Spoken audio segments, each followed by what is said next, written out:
इस कार्यक्रम के पुण्यार्जक हैं रमेश चंद जैन, रूपलता जैन, संस्था मॉडल पब्लिक स्कूल पालम एवं Jain model public school Vaishali. पुत्र पीयूष जैन, पुत्र वधू शिखा जैन, पुत्र चंद्रेश जैन, पुत्री अंजू जैन, दामाद अभिषेक जैन, पुत्री संजू जैन, दामाद संजीव जैन, पुत्री हेमा जैन, दामाद संजीव, पुत्री रचना जैन, दामाद अखिल अग्रवाल, पुत्री सपना जैन, दामाद प्रांशुल जैन, श्री शिखर चंद जैन, श्रीमती मंजू जैन, शिखर जी श्री नरेंद्र कुमार जैन, श्रीमती मधु जैन, पुत्र पुत्रवधू नितिन श्वेता जैन, नितेश जैन, अर्चना जैन, निखिल सान्या जैन, पौत्री परी सिया, पौत्र पर्व महावीर नगर जयपुर।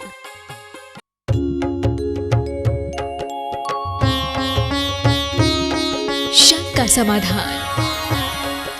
देवादिदेव 1008 श्री आदिनाथ भगवान की, संत शिरोमणि 108 आचार्य गुरुवर श्री विद्यासागर जी महामुनिराज की, पूज्य मुनिवर श्री प्रमाण सागर जी महाराज की, पूज्य मुनिवर श्री विराट सागर जी महाराज की, बावन गजाजी सिद्ध क्षेत्र की पावन माटी से शंका समाधान के इस सत्र को प्रामाणिक पारस चैनल और जनवाणी चैनल के माध्यम से देश और दुनिया में देखने वाले सभी दर्शकों का और भावना योग शिविर में आए हुए सभी शिविरार्थियों का तथा उपस्थित सभी श्रद्धालुओं का श्री दिगंबर जैन सिद्ध क्षेत्र 52 गजा कमेटी हार्दिक हार्दिक स्वागत एवं अभिनंदन करती है। बंधुओं, शंका समाधान के इस क्रम को हम प्रारंभ करें उसके पूर्व उदारमना दानदाताओं के प्रतिदिन की भांति आज भी हम नामों की घोषणा कर रहे हैं। आज हमारे पास गुणायतन शिखर जी में निर्मापित होने वाले बनने वाले सहस्कूट चैत्यालय के लिए जिन्होंने अपनी चंचला लक्ष्मी का सदुपयोग करते हुए एक एक मूर्ति विराजमान करने का सौभाग्य प्राप्त किया हुआ है, हम उनके नामों की घोषणा यहां पर कर रहे हैं। मेरा अनुरोध होगा अगर वो यहां पर उपस्थित हैं तो अपने स्थान पर ही खड़े होकर के आप महाराज श्री का मंगल आशीष ग्रहण करेंगे और साथ में करतल ध्वनि से आप उनके दान की अनुमोदना और प्रशंसा भी करेंगे। आज प्रातः काल की बेला में जिन्होंने मांगलिक क्रियाओं को संपन्न किया है, जिन परिवार ने, उस परिवार की ओर से आज 4 प्रतिमाएं सहस्कूट चैत्यालय गुणायतन के लिए प्रदान की गई। हम उनके नामों की घोषणा यहां पर कर रहे हैं। हाँ, कुमारी सरोज जैन भोपाल से हमारे बीच, एक मूर्ति गुप्त है श्रीमती सुधा जैन भोपाल से, श्रीमती आशा जैन भोपाल से, श्रीमती डॉक्टर मंजुला विश्वास आरख भोपाल से, श्रीमती ताराबाई बरजात्या पत्नी एवं स्वर्गीय शीतल चंद जी जैन नया जैन मंदिर दाना ओली लश्कर ग्वालियर से। हमारे इस भावना योग शिविर के जो प्रशिक्षक भी हैं डॉक्टर सरोज जी कोठारी, उन्होंने भी सहस्कूट चैत्यालय में एक मूर्ति विराजमान करने का सौभाग्य प्राप्त किया है। और साथ ही जीव दया के लिए हम आपके लिए बतला दें, बांग्लादेश की सीमा से पकड़ी गई जो गौ माता हैं, दयोदय महासंघ ने उनकी रक्षा का बीड़ा उठाया है। उस जीव दया के लिए भी उन्होंने अपनी ओर से 1,11,000 रुपए की राशि प्रदान की है। एक मूर्ति और जीव दया के लिए भी 1,11,000 रुपए की राशि उन्होंने प्रदान की है। हाँ बंधुओं, साथ ही श्रीमती सरला जैन संदीप जैन न्यू दिल्ली, एक प्रतिमा। तालियां अनवरत जारी रहें। हम नाम मात्र की घोषणा यहां से कर रहे हैं। श्रीमती, ये जो लिस्ट हम यहां ले रहे हैं लगभग 30 मूर्तियों की स्वीकृति हमें प्रदान हुई है और ये सभी मूर्तियां गुणायतन शिखर जी में जो लोग मोक्ष सप्तमी के, पार्श्वनाथ भगवान के मोक्ष सप्तमी के कार्यक्रम में वहां पधारे हुए थे, गए हुए थे, वहां पर उन्होंने अपनी स्वीकृतियां प्रदान की हैं और वहां से ये लिस्ट हमारे पास पहुंची हुई है।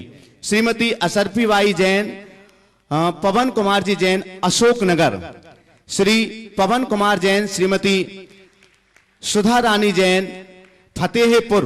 तालियां तालियां जैसे बजाएं ताकि अनुमोदना प्रशंसा आपकी भी हो सके। श्री बुद्धसेन जैन, सुमलेश जैन रायसेन, श्री विपिन देवेंद्र शांतिलाल जैन पारोला, श्री राजेंद्र कुमार मयंक लकी चेलावत रामगंज मंडी, श्रीमती मधु राकेश बंसल बासल जबलपुर, श्री शीलचंद जी विनोद कुमार जी जैन फरीदाबाद, श्री दयाचंद जी सुरेश चंद जी जैन फरीदाबाद, श्री दिलीप कुमार विपुल वाकलीवाल रामगंज मंडी, नवीन जैन प्रियांश जैन कार्तिकेय जैन रामगंज मंडी, कमल जैन श्रीमती रानू जैन रफीगंज, चंद्रलाल प्रकाश कुलदीप जैन फरीदाबाद, सरला पूनम मन्नू जैन हिसार, कमल कवित्व अभिषेक गोधा सीकर, विमला जैन वाइपाप लेट महावीर प्रसाद कासलीवाल इम्फाल, मधु वाला जैन नोएडा, सुरेखा जैन वाइपाप श्री सुनील जैन भोपाल, निखिल जैन प्रवेश जैन मनावर, वीना जैन वाइपाप लेट प्रदीप जैन देहली, हर्ष वीना अनिल जैन पारोला, सुधा सेठी नीरज सेठिया अंबेडकर नगर, बुदेन्द्र कुमार जैन वीना जैन देहली, महावीर प्रसाद मन्नू लेखावत उदयपुर, सुरेश कुमार जैन श्रीमती मौसम जैन उदयपुर, महावीर प्रसाद मन्नू लिखमावत परिवार उदयपुर, विजय कुमार जैन श्रीमती किरण जैन फैजाबाद, सौम्या जैन पाटनी अभी पाटनी कोलकाता, संतोष कुमार जी मयूर छाबड़ा जुगनू जलगांव, राजेंद्र अन्ना साहेब पाटिल श्रीमती सुरेखा पांड्या राजेंद्र पाटिल पुणे महाराष्ट्र। इसके साथ ही जीव दया के लिए भी दो मूर्ति और यहां पर प्रातःकाल घोषित हुई थी। श्री नमोकार व शासन पोपटलाल दोभाड़ा मुकाम पोस्ट मोंडानीप तहसील माडा जिला सोलापुर महाराष्ट्र, और प्रीतेश श्रेयांश गांधी यूएसए मुकाम पोस्ट तालुक बारामती, इन्होंने भी एक एक प्रतिमा विराजमान करने का पावन सौभाग्य प्राप्त किया है। सहस्कूट जनालय के लिए ही डॉक्टर सरोजी कोठारी इंदौर की ओर से एक प्रतिमा और जीव दया के लिए भी 1,11,000 रुपए की राशि प्रदान की गई है। डीसी जैन, संजय जैन, वरुण जैन, सुरभि जैन, डीसी जैन तिलकनगर इंदौर, इन्होंने भी एक श्रीजी विराजमान किए। और आइए बंधुओं, हम जीव दया के लिए जो नाम आए हुए हैं उनकी घोषणा यहां पर कर रहे हैं। दिलीप जैन जो कि श्वेतांबर जैन है, अहमदाबाद से हैं, उन्होंने गो रक्षा हेतु अपनी राशि प्रदान की। मालती जैन बेंगलोर, आदर्श महिला मंडल कोतमा अध्यक्ष अनीता जैन के द्वारा प्रमोद कुमार जैन बेंगलोर, इंदु शिखा वेदांत मणि विजेंद्र जैन की ओर से भी जीव दया के लिए राशि प्रदान की गई है। डॉक्टर अंकित जैन के जन्म दिवस के उपलक्ष्य में उनके माता उषा किरण जैन एवं पिता पीसी जैन उज्जैन निवासी की ओर से 11,000 रुपए की राशि जीव दया के लिए प्रदान की गई है। स्वर्गीय श्री ललित कुमार जी गंगवाल की स्मृति में उनकी धर्मपत्नी श्रीमती कमला देवी अजमेर ने 11,000 रुपए की राशि प्रदान की है। ब्रह्मचारिणी सुनीता दीदी, दिया जैन, शीलचंद जी जैन, सुमित जैन दिल्ली, उनकी ओर से ये राशि 11,000 रुपए की राशि प्रदान की गई है। दिगंबर जैन समाज बरेली बाया हस्ते चंद्र कुमार जैन की ओर से 1,10,000 रुपए की राशि जीव दया के लिए प्रदान की गई है। श्रीमती मीना जैन, हरेंद्र जैन धार की ओर से, वो दोपहर को ये नगद राशि जमा करा करके गए हैं। श्रीमती मीना जैन, हरेंद्र जैन धार की ओर से 1,00,000 रुपए की राशि जीव दया के लिए प्रदान की गई है। सभी के लिए एक बार जोरदार करतल ध्वनि से उनका सम्मान करें। और हम प्रथम प्रश्न के लिए आमंत्रित कर रहे हैं नवीन जी जैन बरेली, जो इस योग शिविर के प्रशिक्षक भी हैं और आचार्य भगवान के स्वर्णिम दीक्षा महोत्सव वर्ष में इन्होंने संपूर्ण भारत वर्ष में 50 शिविर जगह जगह जाकर के लगाए हुए हैं। एक बार जोरदार करतल ध्वनि से प्रातः 5:30 बजे से योगा की संपूर्ण क्रियाएं भी वो यहां पर संपन्न करवाते हैं। अगले क्रम में तैयार रहेंगे सीए अशोक पाटनी इंदौर। नमोस्तु महाराज श्री। मासी प्रश्न ये है कि आज सुबह भावना योग का कार्यक्रम लाइव हुआ और बहुत सारे देश में लोग ये चाह रहे थे कि हम इससे, और ऐसा संभव हो सकता है कि मुनिषी प्रमाण सागर महाराज जी का नियमित भावना योग लाइव मिल सके, ऐसा सबकी भावना है। देखो, महाराज का योग तो रोज चलता है, तो जैसे शंका समाधान और प्रवचन चलता है, ये भी चल सकता है। इसमें महाराज को क्या करना है? करना आप श्रावकों को है, ये आपका काम है। अगर समाज का भला होता है, लोग लाभान्वित होते हैं, उसकी आवश्यकता प्रतीत होती है, तो इस तरह के पुण्य कार्य में योगदान देना बहुत ही अच्छा है। अपनी संपत्ति का सही उपयोग करना है। तो जिनकी भी भावना है वो डायरेक्ट चैनल वाले से अप्रोच करे तो व्यवस्था बन सकती जी। नमस्ते। सीए अशोक पाटनी इंदौर और तैयार रहेंगे सिद्धार्थ जैन भोपाल। नमस्ते गुरुदेव। नमस्ते गुरुदेव।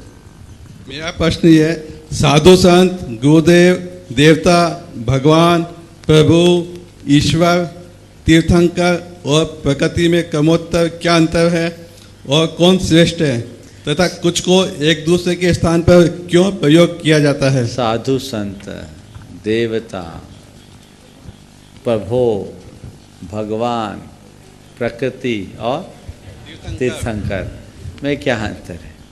देखिए, साधु संत जो अपनी आत्मा की उन्नति के लिए सतत साधनाशील रहते हैं, वे साधु कहलाते हैं।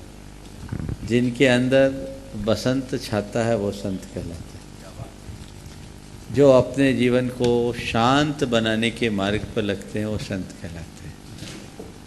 देवता वो है जो दिव्य आचरण से जुड़ा होता है।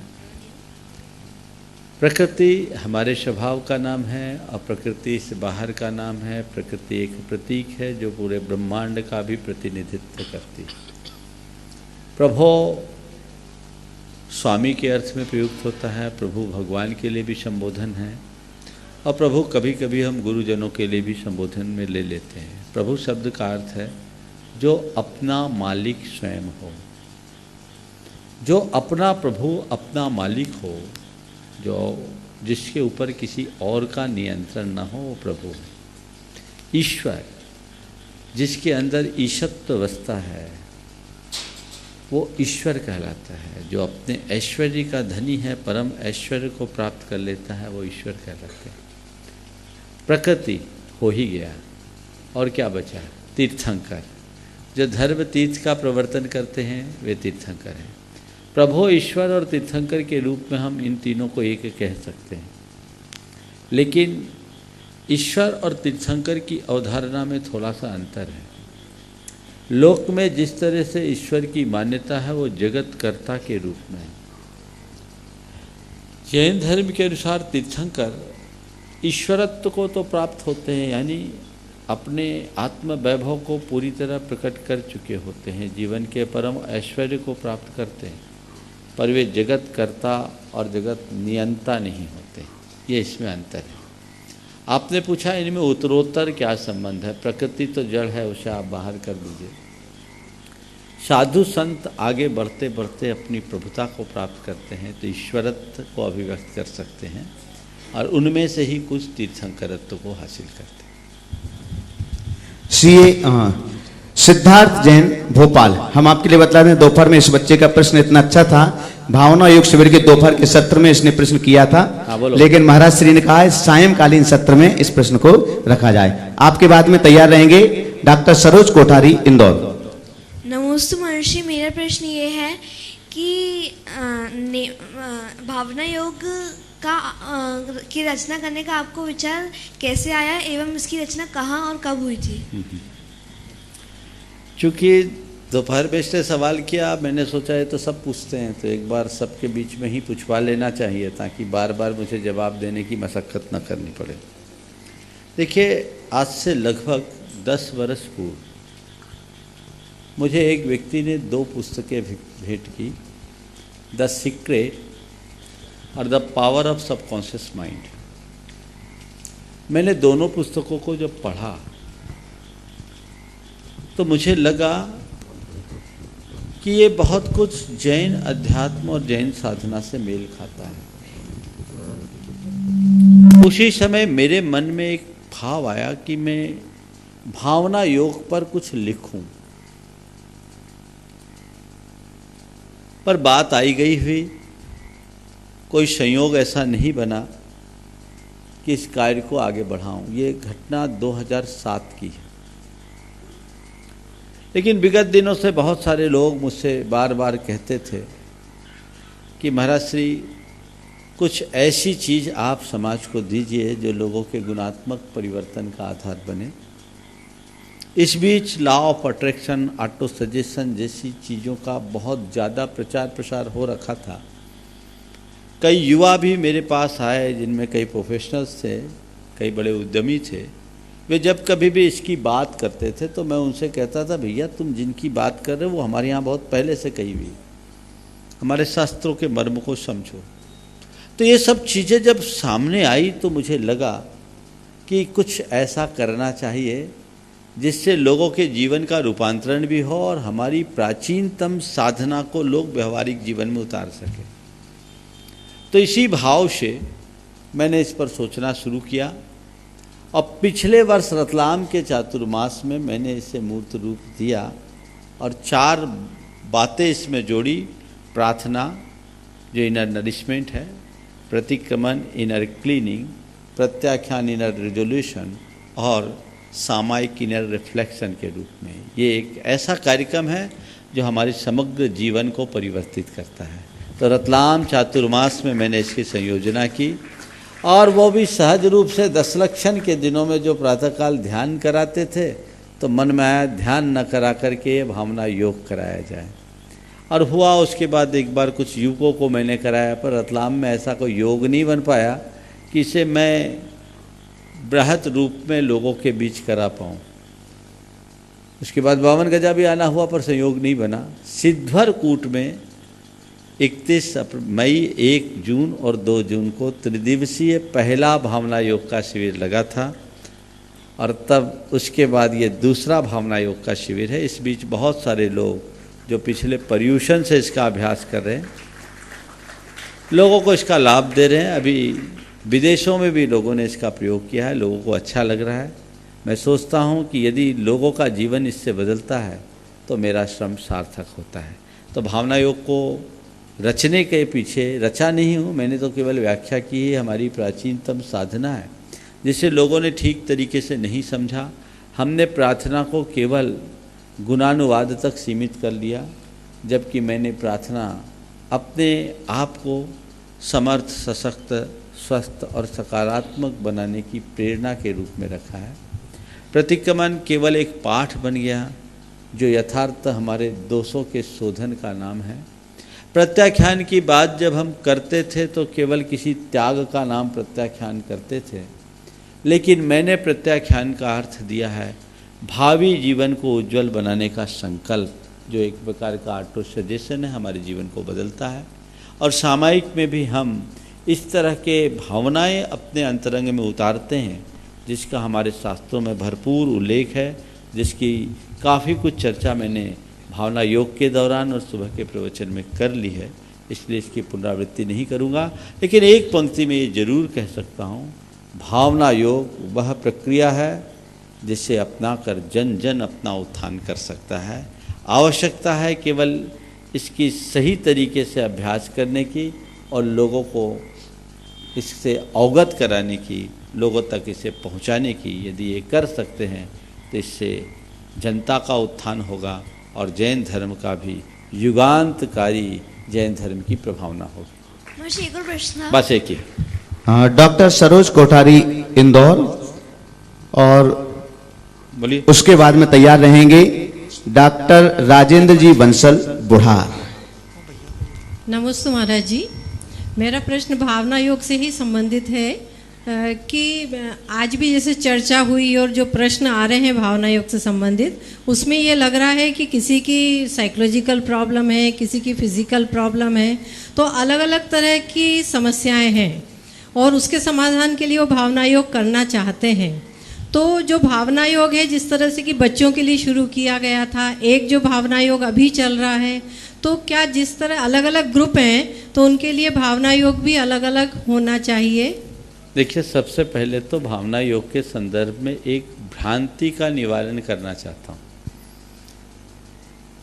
प्राय लोगों के मन में ये आ गया है कि भावना योग कर लो तो सारी बीमारियों का इलाज हो जाएगा।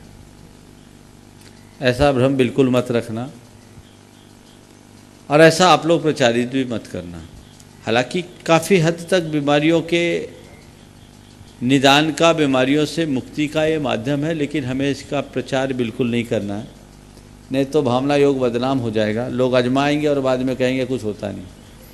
और प्रायः जितने भी अल्टरनेटिव मेडिकल की चीज़ें लेते हैं लोग, जब सब जगह से हार थक जाते हैं तब तो केस तो पहले ही बिगड़ा हुआ होता है।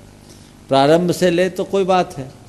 ये पूरी तरह से जितने हमारे साइकोसोमेटिक डिजीज हैं उनके लिए बहुत लाभकारी है। भावना योग का प्रयोग मेंटल पीस के लिए हमारा मूल प्रयोजन है। हम अपनी मानसिक शांति के लिए, अपने जीवन में सकारात्मकता और सहजता को बढ़ाने के लिए करते हैं। जब हमारा मन ठीक होगा तो स्वाभाविक रूप से तन भी ठीक होगा, और मन ठीक होगा तो हमारी चेतना भी निर्मल बनेगी, हमारा भेद विज्ञान पुष्ट होगा और हम अपने आत्मा की आध्यात्मिक उन्नति में आगे बढ़ सकेंगे। तो एक बात तो सबके मन में ये रखना है, शरीर के स्वास्थ्य आदि में ये सहायक है, लेकिन केवल यही नहीं समझना। अगर यही हो, दुनिया में आज तक कोई ऐसा योग नहीं है जो एक गारंटी ले कि सारी रोगों का निदान हम कर लें। अगर ऐसा होता तो सारे मेडिकल की व्यवस्थाएं तो गंगा में डालनी पड़ेगी, ऐसी बात नहीं है। लेकिन एक सहायक हो सकता है जो हम इसको उपयोग में लें, और बहुत सारे अधुनातन प्रयोग इसके हुए हैं। वैज्ञानिक भी इसे मान्यता देते हैं, इसे न्यूरोसाइको इम्यूनोलॉजी के रूप में लिया गया है। तो हमको उस तरीके से देखना चाहिए, समझना चाहिए। जहाँ तक भावना योग करने और कराने का सवाल है, तो भावना योग अलग अलग लोगों की स्थिति को देखते हुए अलग अलग प्रारूप में हो, क्योंकि ये एक प्रकार का ऑटो सजेशन है। ऑटो सजेशन से हमारी भावनाएं बनती तो लॉ ऑफ अट्रैक्शन से जुड़ जाता है। तो हर व्यक्ति की अलग अलग भूमिका के अनुरूप जिस रूप में वो जी रहा, उसके सामने की जो प्रॉब्लम्स है उसको ध्यान में रखते हुए हमें इस तरह के कमांड देने चाहिए और उसको अलग अलग तरीके से अलग अलग प्रारूप में ही प्रस्तुत करना चाहिए। डॉक्टर राजेंद्र जी बंसल हमारे बीच हैं, प्रसिद्ध विद्वान हैं और शोधी खोजी विद्वान के रूप में जाने जाते हैं। आपके बाद तैयार रहेंगे डॉक्टर एस के पाटौदी अजमेर। पूज्य श्री को नमोस्तु नमोस्तु नमोस्तु। ये बड़े हर्ष की बात है कि जैन साधना पद्धति जो विलुप्त हो गई थी उसको पूज्य श्री ने प्रकाश में ला रहे हैं। जैन आगम का चारों अनुयोगों का मैंने बहुत गहराई से अध्ययन किया। त्रिलोय परिणति का जो 9वां अधिकार है सिद्ध लोक का, उसकी जो गाथाएं हैं, आधी से ज़्यादा गाथाएं भावनाओं पे जुड़ी हुई है। जगह जगह ये लिखा है ये भावना भाव, ये भावना भाव। 16 कारण भावना तीर्थंकर प्रकृति की है। पंडित सदासुखदास जी ने समयसार भावना की चर्चा की है और पंडित टोडरमल जी ने वैराग्य भावना की चर्चा की है। ये बात मैं इसलिए कह रहा हूँ कि पूज्य श्री ने ये कोई संयोग था कि ये भावना योग के रूप में जैन साधना पद्धति को प्रकाशित कर रहे हैं। कर्म बंध से मुक्ति के लिए जैन साधना पद्धति में भावना के अतिरिक्त और कोई दूसरा सशक्त साधन नहीं है। अब मैं अपना जो प्रश्न है उसके ऊपर आता हूं। आज हमारे 2 शास्त्र हैं, एक योग और एक उपयोग। पूज्य श्री ने आज सुबह एक नई बात कही जो मेरी जानकारी में नहीं आई थी कि योग तो बहिर्वस्तु है और उपयोग अंतर वस्तु है। पूज्य श्री मैं जानना चाहूँगा कि योग, शुभ योग से द्रव्यलिंगी संत 9वें ग्रेविक तक चले जाते हैं, क्यों? और उपयोग जो है वो शुभ भी है और अशुभ भी है। योग भी शुभ है और उपयोग भी शुभ है। मन योग में भी आता है और उपयोग में भी आता है। मन की भूमिका दोनों में है। तो मैं ये अपने निजी संतोष के लिए पूज्य श्री से जानना चाहूँगा कि उपयोग और योग में मन की भूमिका किस तरह परिवर्तित होती रहती है। देखिए, आज सुबह के मैंने प्रवचन में एक संभावना व्यक्त की थी और ये कहा था कि कॉन्शियस माइंड और सबकॉन्शियस माइंड को हम जैन आगम की भाषा में करें तो योग और उपयोग के साथ कर सकते हैं। ये बहुत गहरी बात है और थोड़ा समझ लेना चाहिए। एक संभावना मैंने व्यक्त की थी और वो निराधार नहीं, इसमें पर्याप्त आधार है। योग का मतलब होता है प्रवृत्ति और उपयोग का मतलब होता है परिणाम। प्रवृत्ति हम मन से भी करते हैं, वचन से भी करते हैं और शरीर से भी करते हैं। जब हम सबकॉन्शियस माइंड और कॉन्शियस माइंड की बात करते हैं तो शरीर और वचन की प्रवृत्तियों से उसका संबंध नहीं है, मूलतः संबंध उसका मन से है।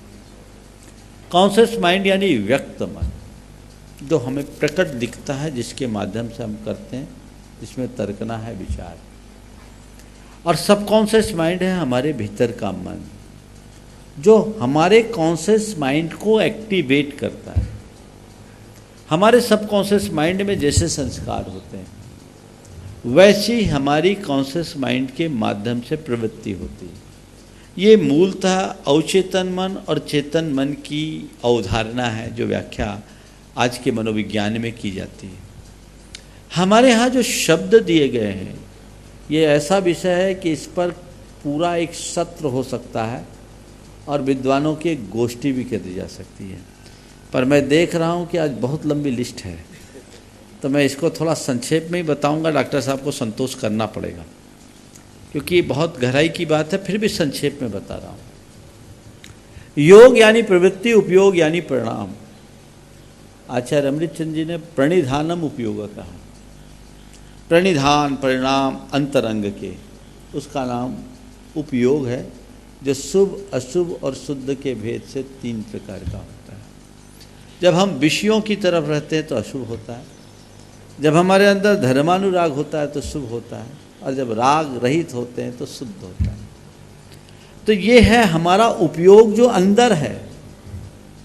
हमें देखने में जो आता उपयोग नहीं आता, योग आता है। हमारी एक्टिविटीज दिखती है, हमारे भाव नहीं दिखते, लेकिन हमारे अंदर के भाव ही हमारी क्रिया को प्रवृत्त करते हैं। तो हम तुलनात्मक रूप से जब देखते हैं अवचेतन मन और चेतन मन की अवधारणा को, तो दोनों चीज़ें एक दूसरे से काफ़ी हद तक सादृश्य रखती है, मेल खाती है। क्योंकि ये शब्दावली अलग है, पर हम अगर तुलनात्मक रूप से किसी चीज़ की व्याख्या करें तो इस तरीके से कर सकते हैं, ऐसी संभावना मैंने व्यक्त की थी। और मैंने ये भी जोड़ा था कि हमारे यहाँ योग की शुद्धि पर बल नहीं दिया गया, उपयोग को सुधारने के लिए कहा गया। 9वें ग्रहवेग तक जो मुनि जाते हैं वो अपने योग की शुद्धि पर चले जाते हैं, लेकिन उपयोग शुद्ध होता तो निर्वाण को प्राप्त कर लेते हैं। योग शुद्ध था, शुभ था उनका, शुभ योग से ही गया, शुभ योग से नहीं जाएंगे। अशुभ योग में देवायु का बंध ही नहीं होता, शुभ योग में वो गए हैं, लेकिन उपयोग अशुभ था इसलिए अटक गए। समझ गए? तो मेन हमारा उपयोग यानी इंटरनल माइंड है, उसको हमें सुधारना है, और वही हमारे उपयोग की विशुद्धि ही साधना है। अपने उपयोग को निर्मल बनाना ही साधना है, जिसके विषय में आचार्य कुंद ने हमें बहुत परामर्श दिया है। और उस उपयोग की शुद्धि के लिए सदैव शुद्धात्मा की भावना भाने की प्रेरणा दी है, तो उसे उस संदर्भ में देखना चाहिए। बाकी विस्तार से चर्चा अलग से करेंगे। और डॉक्टर इस पर काफ़ी विमर्श अपेक्षित है और मुझे इसमें काफ़ी संभावना दिखती है। हमें इन विषयों पर अलग से, मैं तो सोच रहा हूँ एक विचार गोष्ठी भी किया जाए तो बहुत अच्छा होगा। डॉक्टर एस के पाटौदी अजमेर तैयार रहें। श्रीमती रमा जैन दिल्ली। पूज्य गुरुवर के चरणों में मेरे और मेरे परिवार का कोटि कोटि नमोस्तु नमोस्तु नमोस्तु। गुरुवर, इन दिनों एक वीडियो बड़ा वायरल हो रहा है जिसका विषय है लाइफ आफ्टर डेथ। यह वीडियो अमेरिका के एक रिसर्चर और साइकोलॉजिस्ट रेमंड मूडी के रिसर्च के ऊपर आधारित है, जो एक संस्था द्वारा अभी हाल ही में इसे प्रकाशित किया गया है। इसमें यह बताया गया है कि आत्मा जब शरीर छोड़ती है तो परमात्मा के पास जाती है और वहाँ पर डिवाइन लाइट में उसको एक तरीके से स्कैन किया जाता है, जैसे उसके अच्छे कर्म और बुरे कर्म अलग हो जाते हैं और उस आत्मा को कहा जाता है कि वो स्वयं अपने अच्छे और बुरे कर्म को देख करके ये तय करे कि अगले जन्म में उसको अपने कर्मों को कैसे सुधारना है, उसके लिए वो स्वयं तय करे कि उसको कहाँ जन्म लेना है। पर मेरा प्रश्न ये है कि गुरुवर, क्या जैन दर्शन भी यही कहता है या उससे कुछ अलग कहता है? देखिए, सबसे पहले तो जिस वीडियो की बात कर रही है आपने, मैं जब तक देखूंगा नहीं तो बोलूँगा नहीं, क्योंकि कुछ साल पहले एक ऐसा ही वीडियो चला था जिसे बाद में लोगों ने कहा फेक है। तो पहले तो वीडियो की जांच पड़ताल होनी चाहिए, उसकी प्रामाणिकता को पुष्ट करना चाहिए। यद्यपि चूँकि आप चिकित्सक हो, शायद प्रामाणिकता के आधार पर ही आपने सवाल किया होगा, फिर भी मैं उसे देखूंगा तभी बात करूंगा। जहाँ तक जैन धर्म के अनुसार है, हमारी मृत्यु के उपरांत हमारा हिसाब किताब करने वाला कोई नहीं जी। हमारे संस्कारों का शरीर हमें लेकर के जाता है और हम जाते हैं, ये भौतिक शरीर हमारा छूटता है, संस्कारों के शरीर के माध्यम से हम नए जन्म स्थान पर जाते हैं और वहाँ जाकर हम अपने नए शरीर के निर्माण की प्रक्रिया प्रारंभ कर लेते हैं। हमारे संस्कारों के अनुरूप हमारा शरीर बनता है, हमारा मन बनता है, हमारी बुद्धि बनती है और फिर हमारी वैसी प्रवृत्ति होने लगती है और हम अपने सभी कर्मों का फल उसी अनुरूप भोगते हैं। हमारा लेखा जोखा करने के लिए न तो किसी ईश्वर या ईश्वर जैसी किसी भी शक्ति की मान्यता जैन धर्म में नहीं। नमस्ते गुरु। श्रीमती रमा जैन दिल्ली तैयार रहें, सौरभ जैन इंदौर।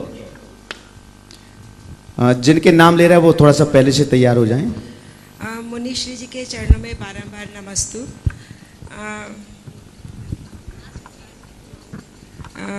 मेरा प्रश्न है कि क्या सोहम का 108 बार जाप करने से हम अपनी मेंटल टेंशन और एंग्जाइटी को कम कर सकते हैं? 100% कर सकते, पर मानसिक जाप नहीं, दीर्घ लयात्मक सोहम सोहम सोहम, इस तरीके से चलिए।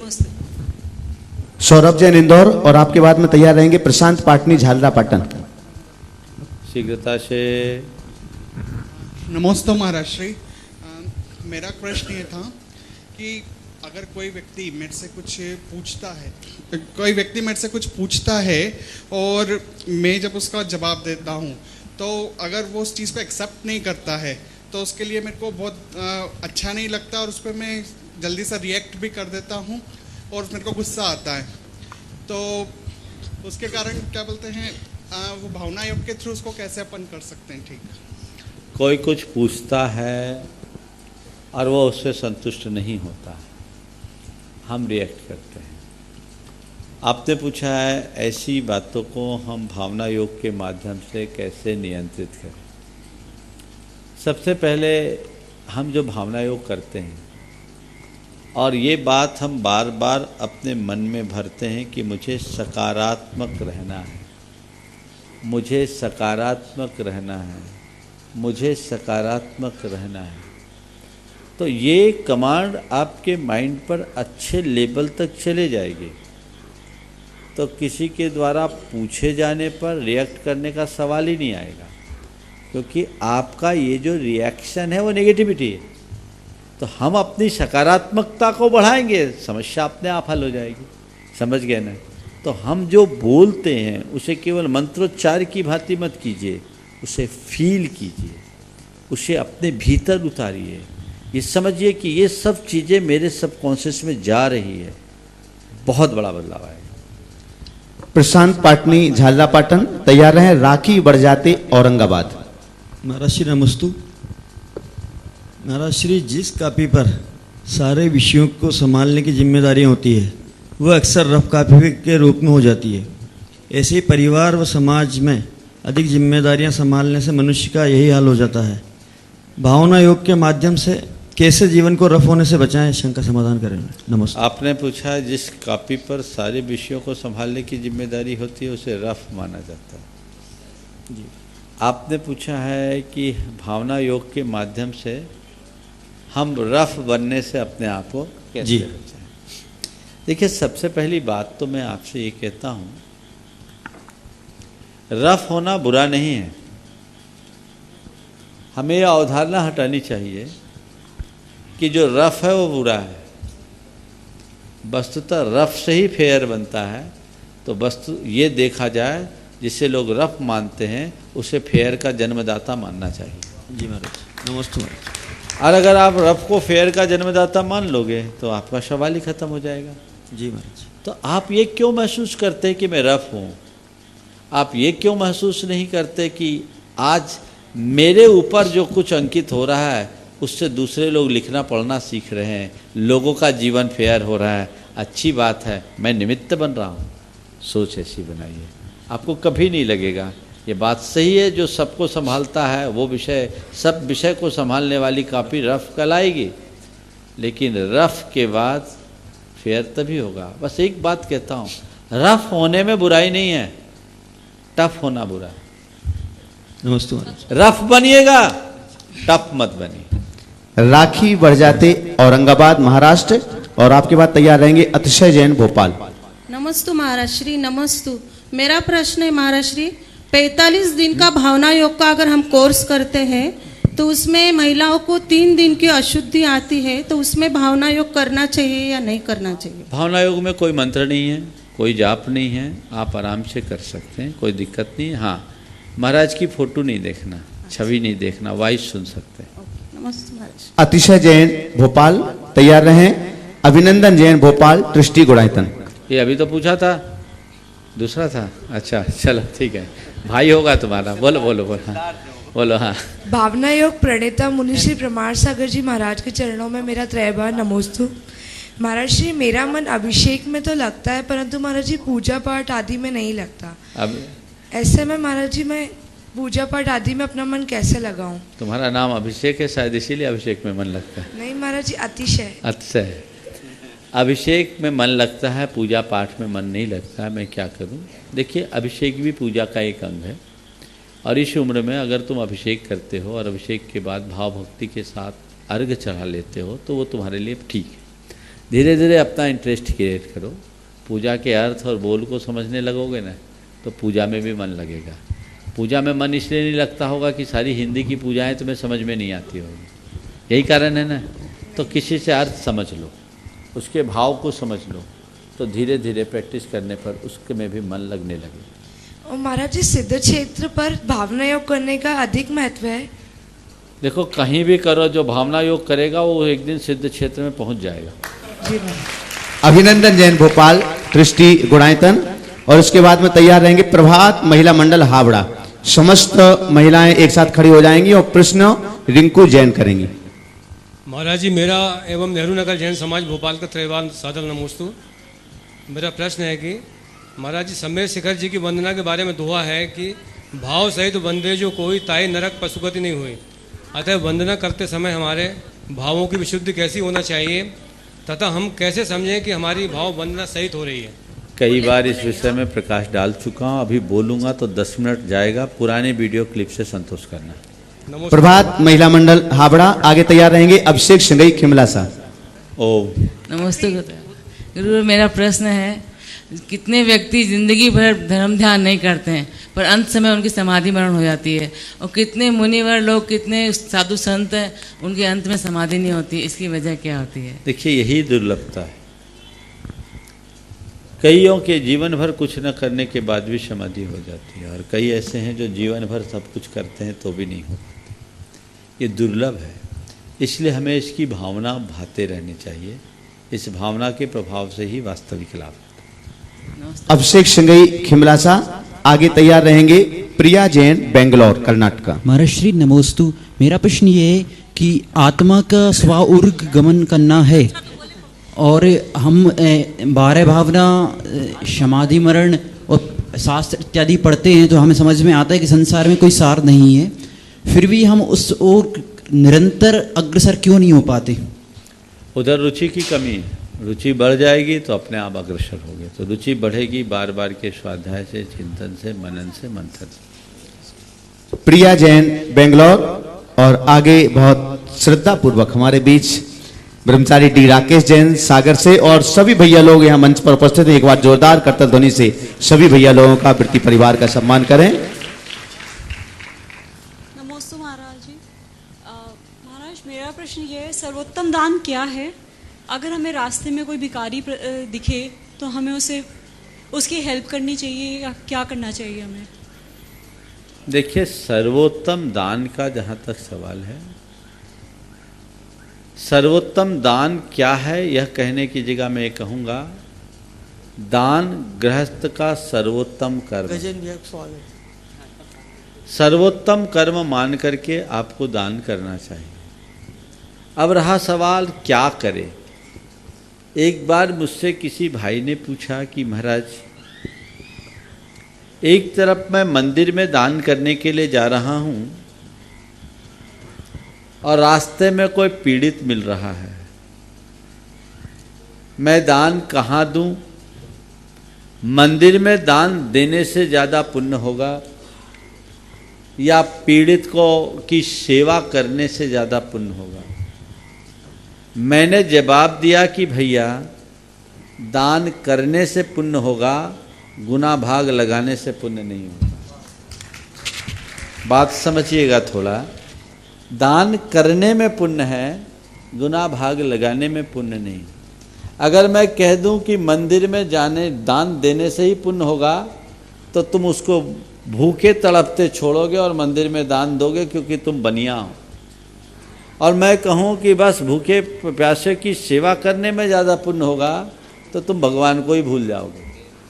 बस दान को सर्वोत्तम कर्म मानो, प्रसंग और परिस्थिति के अनुरूप जो सामने है वो कर डालो। समझ गए? ये हमारा कर्तव्य है। ब्रह्मचारी डी राकेश जैन सागर, माइक ऊपर ले लें। इधर इधर इधर, हाँ। और आपके बाद तैयार रहेंगे डॉक्टर ब्रह्मचारी धर्मेंद्र जी जयपुर। नमोस्तु महाराज श्री। वर्तमान में बच्चों के ऊपर शिक्षा का जो बोझ है, उस बोझ से वो स्वयं दबे हुए हैं। उससे हमारी संस्कृति दब रही है, हमारी आत्मीयता दब रही है। इस सब के लिए आपकी क्या सोच हो सकती है, कृपया बताने की कष्ट। देखिए, वर्तमान की जो शिक्षा पद्धति है, ये पूरी तरह मैकाले के द्वारा निर्धारित शिक्षा पद्धति है। गांधी जी भी इसके विषय में बहुत बोले, उनने निषेध किया, लेकिन वो रोक नहीं पाए। दुर्भाग्य है कि आज़ादी के 70 वर्ष बीत जाने के बाद भी, 72 वर्ष बीत जाने के बाद, हम 73वीं वर्षगांठ मनाने जा रहे हैं, आज भी हम उसे ही ढो रहे हैं। हमें अपनी शिक्षा पद्धति को वापस उसी स्वरूप में लाना होगा जो हमारी पुरातन शिक्षा पद्धति थी। आप सबकी जानकारी के लिए एक बात मैं आप सबको बताना चाहता हूँ। मैकाले ने 1835 में ब्रिटिश संसद में अपना जो एक वक्तव्य दिया था, जो बड़ा चर्चित भाषण है, उसमें उन्होंने कहा था कि मैंने भारत की चतुर्दिक यात्रा की है, मुझे पूरे भारत में एक भी याचक, एक भी भिखारी, एक भी दरिद्र और एक भी चोर नहीं मिला। उसमें उन्होंने एक बात की थी कि हम अगर भारत पर शासन करना चाहते हैं तो मैं अपनी ओर से प्रस्ताव करता हूं कि हमें उनकी शिक्षा पद्धति को तोड़ना होगा, जो उनकी बैकबोन है, रीढ़ की हड्डी है, और उनके दिल दिमाग में ये बात स्थापित करनी होगी कि जो कुछ भी इंग्लिश है वही सही है। 1835 में मैकाले ने ये बात कही और 1856 में अंग्रेजों ने एक कानून बनाया। उस समय भारत की शिक्षा पद्धति गुरुकुल प्रणाली पर आधारित थी और संपूर्ण भारत में 7 लाख गुरुकुल थे। हर गांव, हर कस्बे में गुरुकुल थे और सभी को निःशुल्क शिक्षा थी। साक्षरता दक्षिण भारत में 100% थी, उत्तर भारत में 97% लिटरेसी थी और वहाँ डिग्री रहित शिक्षा मिलती थी। एक भी व्यक्ति बेरोजगार नहीं होता था और पढ़ लिख करके अपनी दक्षता और कौशल का ऐसा विकास करके निकलता था कि वो अपने आप में परिपक्व रहता था। अंग्रेजों को बाबुओं की जरूरत थी, सो उनने हमें बाबुओं की पढ़ाई दे दी और धीरे धीरे धीरे धीरे वो स्थिति आज बनी। 1856 का निर्णय और 2019 आते आते मतलब 164 वर्षों में इतना बड़ा परिवर्तन, और पिछले 2 दशकों में तो माध्यम में भी परिवर्तन हो गया, पूरी तरह इंग्लिश मीडियम हो गया। हमारी भारतीय भाषाएं खतरे में, हमारी भारत की सभी भाषाओं का विलोप होता दिख रहा है और ऐसा लगता आने वाले कुछ वर्षों में स्थिति बहुत भयावह होगी। इस पर पूरे देश के संस्कृति प्रेमियों को चिंता करनी चाहिए और सही राह निकालनी चाहिए, तभी हम इसका कोई सुपरिणाम घटित कर पाएंगे। आपने पूछा वर्तमान की शिक्षा पद्धति पर आपके क्या विचार है, मैं यही कहूँगा हमारे वही विचार हैं जो भारत में पहले थे। मैं चाहता हूँ कि वह शिक्षा पद्धति विकसित हो, उसमें युग के अनुरूप थोड़ा परिवर्तन हो, जिसमें टेक्नोलॉजी और साइंस जोड़ा जाए, इसकी आवश्यकता है। लेकिन यदि हम वो पद्धति आज वापस लाते हैं तो भारत को फिर से सोने की चिड़िया बनाया जा सकता है। डॉक्टर ब्रह्मचारी धर्मेंद्र जैन जयपुर और आगे तैयार रहेंगे डॉक्टर आकाश जैन शादवाद महाविद्यालय वाराणसी। नमोस्तु महाराज श्री के चरणों में। आपने भावना योग का विस्तार किया और उसकी 4 स्वरूप, उसके 4 अंग हैं, उसका सीधा संबंध जैन दर्शन के प्राकृत वांग्मय से है।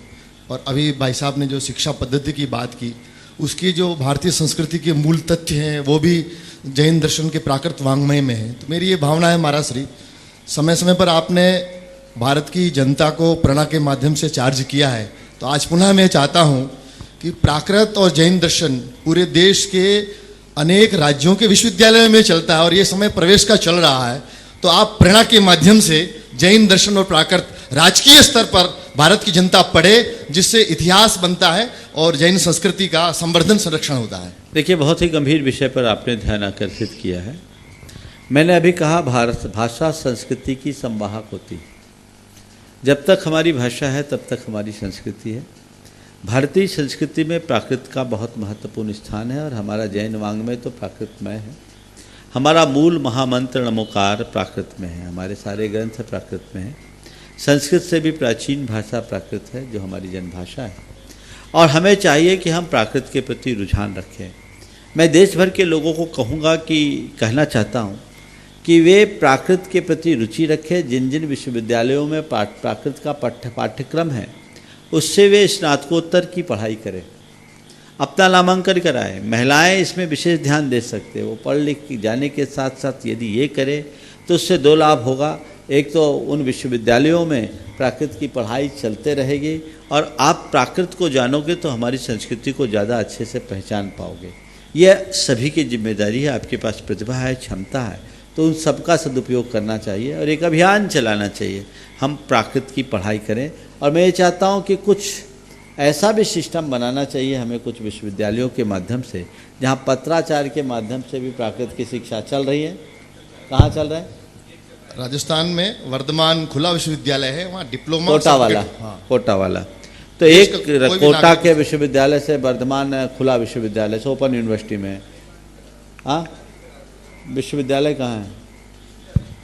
विश्वविद्यालय की बात मैं कर रहा हूँ। विश्वविद्यालय स्तर पर हो, लेकिन नहीं भी हो तो भी आप एडमिशन्स लें और ये कार्य करें तो एक अच्छा लाभ होगा। और डॉक्टर आकाश जैन शादवाद महाविद्यालय वाराणसी। और तब तक मैं अनुरोध करूंगा, हमारे बीच आज बड़वानी खरगोन के सांसद माननीय गजेंद्र जी पटेल आज गुरु चरणों में यहाँ हैं, तो तब तक 52 गजा सचेत कमेटी के पदाधिकारी तैयार रहेंगे उनके सम्मान के लिए और आज वो अपना एक प्रश्न भी यहाँ पर करेंगे। थोड़ा सा बस एक प्रश्न हो जाए पहले, इसके बाद। पूज्य गुरुदेव के चरणों में कोटिशाह नमोस्तु निवेदित।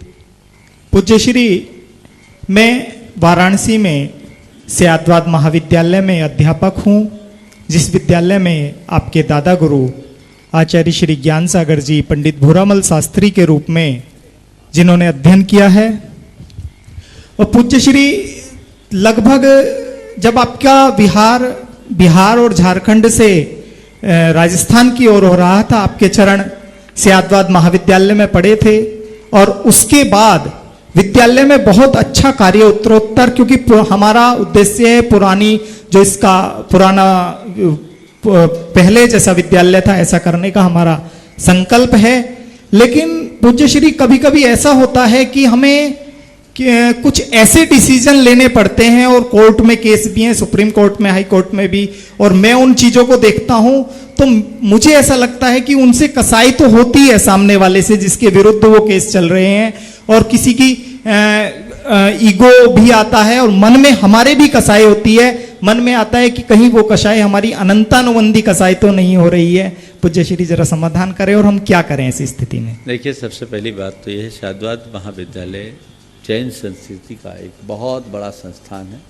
ये वह संस्थान है जिसे मैं कहूँ कि दिगंबर जैन संस्कृति की जीवित करने का आधार है तो कम बात नहीं है। श्री गणेश प्रसाद वर्णी की ये बहुत बड़ी कृपा है, जिन्होंने सियादवाद महाविद्यालय की स्थापना कर जैन विद्वानों की फैक्ट्री खोली। वो जैन विद्वानों की निर्माणी थी। हजारों की संख्या में जैन विद्वान वहाँ से निकले और आज भी जितने भी हमारे ग्रंथ हिंदी और आदि भाषाओं में अनुदित और संपादित होकर प्रकाशित हुए, प्रायः सब के सब सियादवाद महाविद्यालय से उत्तीर्ण विद्वानों के माध्यम से ही है। हमारे दादा गुरु ज्ञान सागर जी महाराज भी वहाँ से शास्त्री की परीक्षा, शास्त्री तक की पढ़ाई किए। एक दिन था जो वो उसका स्वर्ण काल था।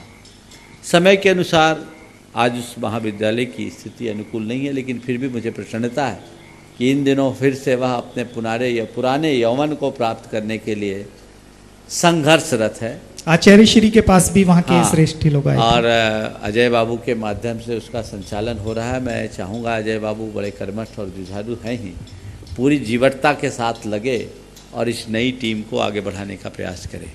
जहाँ तक कोर्ट में जाकर कसाई की बात है, तो मैं इसे कसाई नहीं मानता, इसे कर्तव्य मानता हूँ।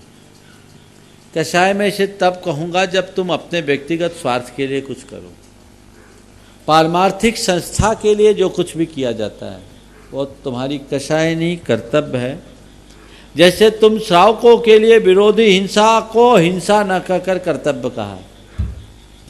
तुम पर कोई अटैक करे, तुम्हारे स्वत्व पर, तुम्हारे परिवार पर, तुम्हारी समाज पर, तुम्हारी संस्कृति पर, तुम्हारे राष्ट्र पर कोई अटैक करने आए, तो तुम गृहस्थों को, हमारे तीर्थंकर भगवंतों ने कहा कि यहाँ हिंसा परमो धर्म का नारा लगाने से काम नहीं चलेगा।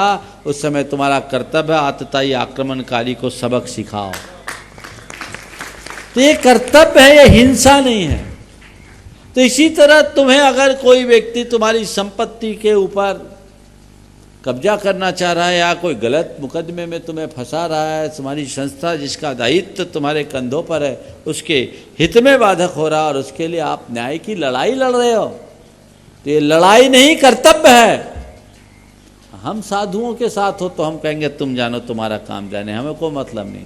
साधु उन सब से ऊपर है, पर गृहस्थों के लिए ये उसका कर्तव्य बताया है और उनके लिए कहा अन्याय करना जितना पाप है, अन्याय सहना उससे बड़ा पाप है, ये समझो। इसलिए तुम जो कर रहे हो ठीक कर रहे हो, मेरा आशीर्वाद है, आखिरी सांस तक लगे रहो। हमारे बीच बड़वानी खरगोन के सांसद माननीय गजेंद्र जी पटेल यहाँ गुरु चरणों में पहुंचोगे। मैं चाहूंगा कि आ जाएं गुरु चरणों में पहुंच रहे हैं और हम चाहेंगे 52 गजा सिद्ध क्षेत्र कमेटी के जितने भी पदाधिकारी हैं उनका सम्मान करें अंग वस्त्र आदि के माध्यम से।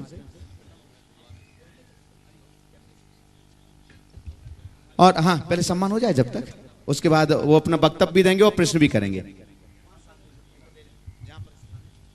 जब तक ये सम्मान की श्रृंखला चल रही है बंधुओं, एक बार जोरदार करताल ध्वनि से आप सभी भी उनका सम्मान कर दें। मैं तब तक कुछ जीव दया के लिए कुछ घोषणाएं बीच में आई हुई हैं, तो तब तक मैं उन घोषणाओं को यहाँ पर कर रहा हूँ। हाँ, भानु प्रकाश जी पाटनी कानपुर से हैं, गुणायतन के ट्रस्टी हैं और उन्होंने 3 राशि जीव दया के लिए प्रदान की हैं। अपनी पोती अमायरा पुत्री अभिषेक अदिति के जन्मदिन पर 11,000 रुपए की राशि जीव दया के लिए प्रदान की है। साथ ही अपनी पुत्री और दामाद श्वेता डॉक्टर पराग उषा की शादी की सालगिरह पर भी 11,000 रुपए की राशि प्रदान की है। और साथ ही अपनी पुत्री डॉक्टर पंखुड़ी दामाद डॉक्टर रोहित उषा के जन्मदिन पर भी 11,000 रुपए की राशि, एक ही परिवार से 11,000 रुपए की 3 राशि। एक बार जोरदार करतल ध्वनि से उनका सम्मान करें। साथ ही संध्या सहाय अरुण कुमार जी सहाय केकड़ी राजस्थान ने भी 11,000 रुपए प्रदान किए हैं। कनकलता काला स्वर्गीय चंद्र प्रकाश जी काला केशवराव पाटन राजस्थान ने भी 11,000 रुपए प्रदान किए हैं। और विवेक सौगानी सनौ पदम कुमार जी सौगानी 12 राजस्थान, प्रशांत पाटनी रखब चंद जी पाटनी झाला पाटन राजस्थान ने भी 11,000 रुपए की राशि प्रदान की है। एक बार सभी दानदाताओं के लिए जोरदार करतल ध्वनि से उनका सम्मान करें।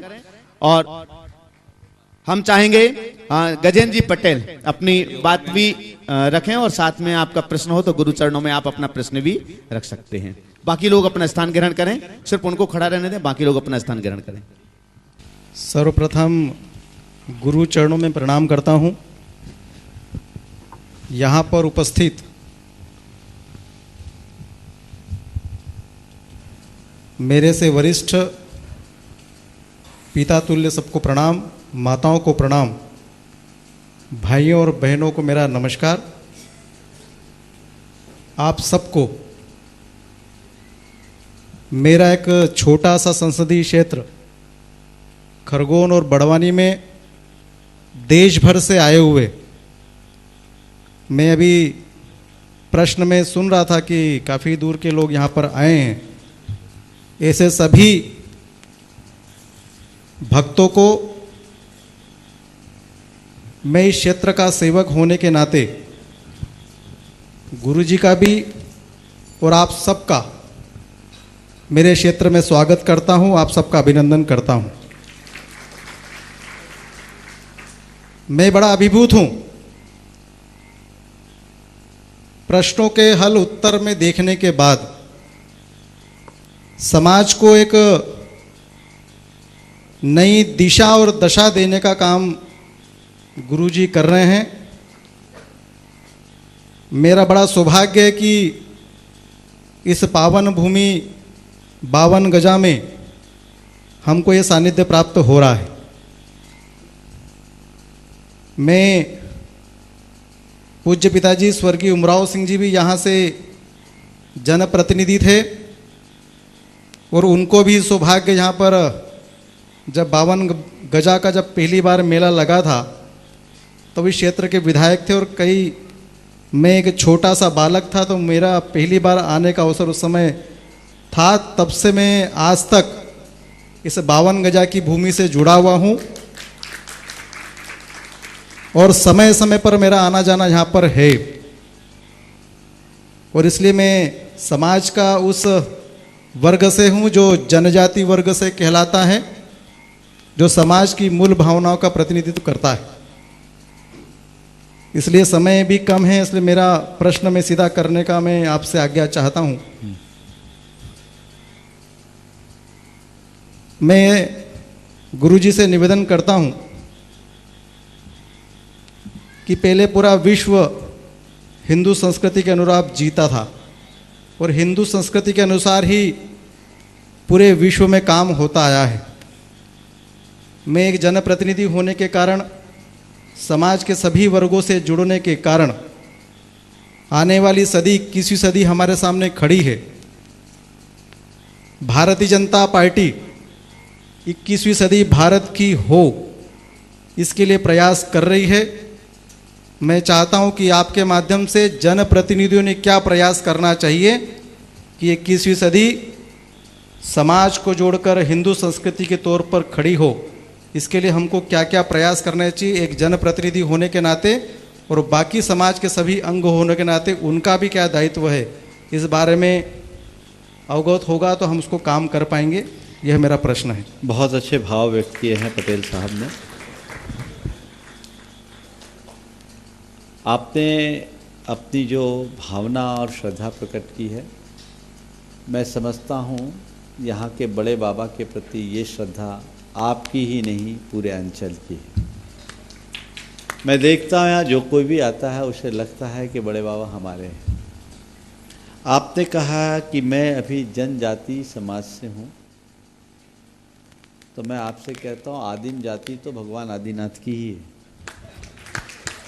वह युग के पुरोधा है, और जितनी भी जनजातीय समाज है वो सब आदिनाथ की अनुयायी है। कर्म मूलक मानव सभ्यता के सूत्रधार भगवान आदिनाथ है, जिन्होंने हमें कृषि की शिक्षा दी, जिनने बीज का आविष्कार किया। असी मसी कृषि विद्या वाणिज्य और शिल्प, ये षटकर्म का उपदेश देने वाले भगवान ऋषभदेव। तो हम उसी संस्कृति में जीने वाले लोग हैं।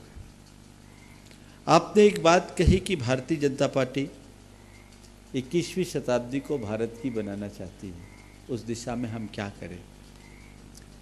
मैं कहता हूँ 21वीं शताब्दी भारत की बन सकती है, बड़े आसानी से बन सकती है, बशर्ते हम भारत को भारत का रोल मॉडल बनाएं। विडंबना यह है कि हम भारत को भारत न बनाकर मेक इन इंडिया के कंसेप्ट पे चल रहे हैं। मेरी बात थोड़ी गहरी से समझना चाहिए। हमारे गुरुदेव ने भारत के इतिहास को बहुत अच्छे से पढ़ा और समझा। एक युग था जब भारत को सोने की चिड़िया के नाम से जाना जाता था, वो हमारा स्वर्णिम इतिहास था। उस युग में भारत पूरे विश्व का गुरु कहलाता था। हमारे पास इतनी उत्कृष्ट टेक्नोलॉजी थी, आज से लगभग 1400 वर्ष पहले हम जंग रहित लोहा बनाते थे, वो टेक्नोलॉजी हमारे पास थी। टेक्सटाइल इंडस्ट्री भारत की विश्व में ऐसी थी कि सब लोहा मानते थे। हमारे पास सब कुछ था, पर आज हमने उसे भुला दिया। हम अपना मॉडल भारत को न बनाकर अमेरिका, चीन और जापान को बनाने लगे, उनसे अपनी होड़ करने लगे। भारत को भारत की ओर मुड़ना चाहिए और स्वदेशी और स्वरोजगार को बढ़ावा देने का प्रयास करना चाहिए, तब 21वीं शताब्दी भारत की होगी। और ये हमारे गुरुदेव का संदेश है, स्वदेशी, स्वरोजगार, स्वभाषा और स्वभूषा, इनको हम जोड़ेंगे, हम बहुत आगे बढ़ेंगे, हमारी स्थायी प्रगति होगी। दूसरी बात, भारत की संस्कृति की एक विशेषता रही है, अनेकता में एकता की। भारत की संस्कृति अनेकता में एकता की संस्कृति है, और यहाँ सभी को समाया है भारत ने। यहाँ शक आए, यवन आए, हून आए, मुगल आए, अंग्रेज आए, सबको भारत ने संभाल लिया। भारत की क्षमता, यही भारत की आत्मा है, और इसे ही आगे भी लेकर के चलना चाहिए। ये एक ऐसा गुलदस्ता है जिसमें सब प्रकार के फूल हैं, और सब फूलों के मिल जाने से गुलदस्ता की शोभा बहुत उत्तम हो रही है। हमें वो मेंटेन करके चलना चाहिए। जब तक हम अनेकता में एकता की बात को स्वीकार नहीं करेंगे, तब तक सच्चे अर्थों में भारत और भारतीयता को बचा नहीं पाएंगे। भारत की संस्कृति का मूल वसुधैव कुटुंबकम की बात है, चाहे आप उसे हिंदू संस्कृति का नाम दें या भारतीय संस्कृति का नाम दें। मैं चाहूँगा, आजकल हिंदू बोलने पे सेकुलरवाद आ जाता है, तो हम भारतीय संस्कृति की बात करें तो ज़्यादा अच्छा है। और यही हमारी पहचान है। ये विडंबना है, हिंदुस्तान में हिंदू बोलने में लोग सेकुलरिज्म का राग अलापने लगते हैं, लेकिन ये हमारी भारतीय संस्कृति की विशेषता रही है।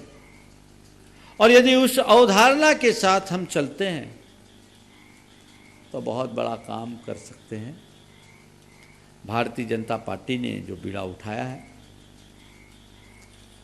बहुत अच्छा है, और राष्ट्रवाद के नाम पर ये सरकार आई, और राष्ट्रवाद के लिए सरकार ने अभी अभी जो निर्णय लिए हैं उसने पूरे विश्व में तहलका मचा दिया है। इससे भारत का भी गौरव बढ़ा है, भारतीय जनता पार्टी का भी गौरव बढ़ा है। मैं यही चाहूँगा कि भारत और भारतीयता की पहचान को बचाकर हमें अपना काम करना है। जब तक हम ऐसा नहीं करेंगे, हम बहुत कुछ खो देंगे। हमने अभी तक बहुत कुछ खोया है, और इसी चाल में चलते रहेंगे तो आने वाले 50 वर्षों बाद पता नहीं क्या होगा। हम वसुधैव कुटुंबकम की संस्कृति के अनुयायी हैं। हम उस संस्कृति में जीने वाले लोग हैं जहां आत्मौपौम्य की भावना को बल दिया गया है और ये कहा गया है कि सर्वभूतात्म भावना भाव, सभी को अपने समान मानो और सभी को अपने समान गिनो। हम उस आदर्श को लेकर के चलेंगे तो निश्चयतः हम भारत को भारत बना सकेंगे और इसके लिए हमारा प्रयास होना चाहिए। हमारे गुरुदेव ने जब आपके प्रधानमंत्री नरेंद्र जी मोदी भोपाल में उनके चरणों में गए थे, 15 मिनट की उनकी चर्चा में उन्हें यही संदेश दिया और मोदी जी ने इस बात को बहुत गंभीरता से लिया है। मुझे उम्मीद है कि आने वाले दिनों में भारतीय जनता पार्टी कुछ ऐसे कार्य करेगी जो सच्चे अर्थों में राष्ट्रवाद को परिभाषित कर सकेगी और एक नई पहचान दे पाएगी। वस्तुतः राष्ट्रीयता ही राष्ट्रवाद का मूल मंत्र है जिसे हमें लेकर के चलना है और वह है अनेकता में एकता। इस प्रकार हम इसको ध्यान में लेकर के चलेंगे तो बहुत अच्छा होगा। मैं सांसद जी से कहूँगा, बड़े बाबा के चरण में आप पहले भी आए थे जब आप उम्मीदवार थे, मुझे ख्याल है तब मैं यहीं था। अब एक जनप्रतिनिधि बनकर सांसद बनकर यहाँ आए हैं तो मैं ये चाहूँगा आपकी आस्था का अर्घ बड़े बाबा के चरणों में तो हो पड़ता ही है, कुछ ऐसा करें जिससे इस क्षेत्र का विकास हो और 84 फीट की 1000 वर्ष 1500 वर्ष पुरानी प्रतिमा, संपूर्ण भारत में इतनी प्राचीन और इतनी बड़ी प्रतिमा कोई नहीं, इकलौती प्रतिमा है और ये सौभाग्य आपका है कि आपके क्षेत्र में है। कुछ ऐसा कीजिए कि 52 गजा विश्व के मानचित्र में अलग स्थान बना सके, उसकी पहचान बना सके। कुछ ऐसी ठोस योजना बनाइए, कार्य योजना बनाइए जिससे आपको पुण्य लाभ तो होगा ही होगा, आपका गौरव भी बढ़ेगा और पूरी बड़वानी को एक नई पहचान मिलेगी 52 गजा के नाम पर। यह हमारा प्रयास होना चाहिए।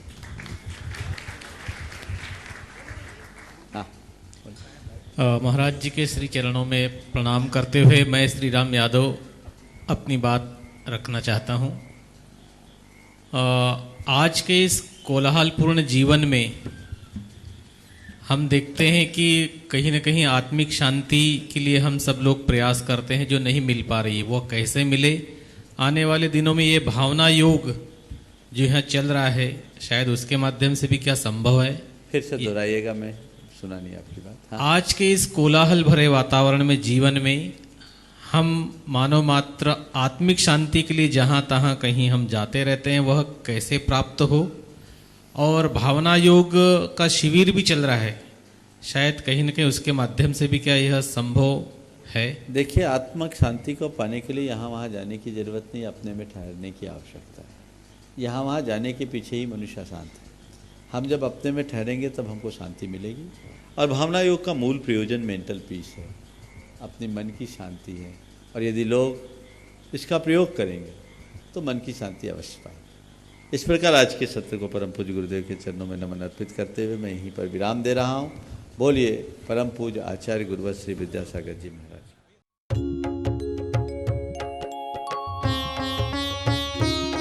शक का समाधान।